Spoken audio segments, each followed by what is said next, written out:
হাইয়া আলাল ফালাহ।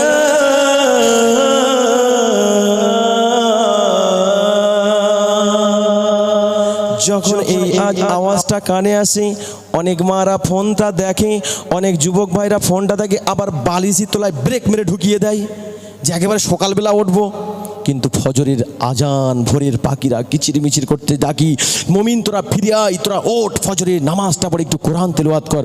লাইটটা মারছে কি বাবা? পছন্দ হয়েছে নাকি? না, আমি চলে যাব, বলি চলে যাব। দাও কি বলে, ভোরের আকাশে পাখিরা ডাকে